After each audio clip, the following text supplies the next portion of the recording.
Realize it, but sometimes mental health symptoms can actually create physical problems. Dr. Sarah Getch runs the psychology program at Kansas City University, and she's here to tell us about some of the physical symptoms of depression. Good morning, Dr. Getch. Great to see you again. Good morning. Good to see you too. So let's talk about some of the physical problems that you see through symptoms of depression.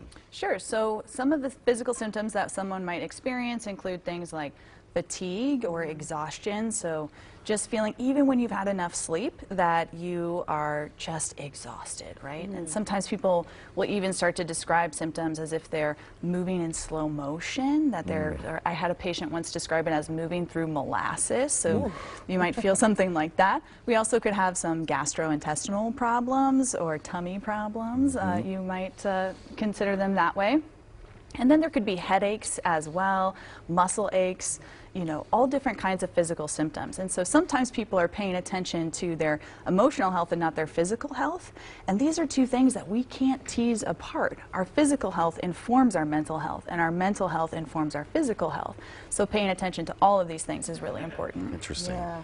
How do you know if there's a deeper underlying issue, or be able to even know that, you know, versus like, oh, I'm just tired today? How do you know, like, this is something more than just being tired? It usually boils down to frequency and intensity. So if this is something that you're feeling more days than not, we need to start paying attention to that. And if this is something that's beginning to interfere with your relationships, your day-to-day taking care of yourself or going to work, now we've reached a certain threshold too where we really need to think differently about it. Yeah. And who should we go to talk to about that? I think that there are lots of different ways to start. So you can go ahead and look for a psychologist that you want to meet with and discuss some of these symptoms.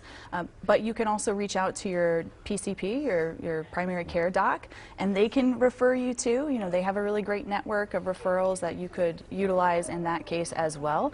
But I would also say you have some autonomy here, and you can start to track your symptoms. You can start to say, you know, in your phone, make notes. You know, this is the 4th day in which I felt completely awful, or where I just feel like I can't get out of bed. So then you have the data to take to your PCP or to take to your psychologist and say, I've been keeping track, and here's what I found. Yeah. You talk about physical and mental health being combined.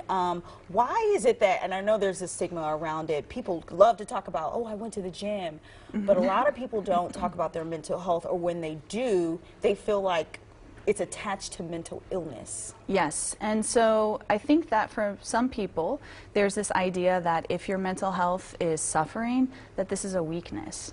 And this is not a weakness. This is part of being human. Part of the human experience is having emotions, and sometimes we are in situations in which we are overcome by our mental health or poor mental health. And there's lots of different reasons why, but back to your point about physical informing mental health. So yes, when you go to the gym, you have a brain dump of serotonin that helps you feel a heck of a lot better. But imagine a scenario in which you have headaches, and so as a result of those headaches, you find yourself retreating and isolating, and then you're no longer engaged in the activities that give you joy and purpose. So now you see a cycle, right? Well, I've withdrawn because of the headache. Now I feel worse about life. I feel worse about life, so I'm going to withdraw. You know, and you can sort of see how that can spiral. Wow. I'm also seeing, just hearing you talk about it, it's important to listen to your body, right? Your body tells you, gives you all kinds of clues that something may be going on, and you have to listen. You have to listen to your body. And also there are, you know, we are all different individuals, and so depending on your background, your culture, your race, your religion, you could experience these things differently because of what's tolerated and what's not tolerated. So for my friends, for example, in Haiti, when they talk about anxiety, they say it's a problem of the head. I have a hot head. And when they talk about depression, they'll talk about their heart, right? And so they're, again, physical and mental health being really tied together. So understanding the person as a whole is really, really important. Interesting. An important topic, too. Yes. Oh, and by the way, Dr. Getch, thanks for the treats. Thank you for the treats. Yeah. Also, you know, this always helps our mental health. It does. We can have dessert. Noted. Bring treats every time. Got it. Hand sanitizer to keep the flu and the bugs away, too. Yes. Very helpful. It's everybody. Fits in It's your going pocket. around. Yes. It's perfect. Thank you so much. It's good to have you. Thank you.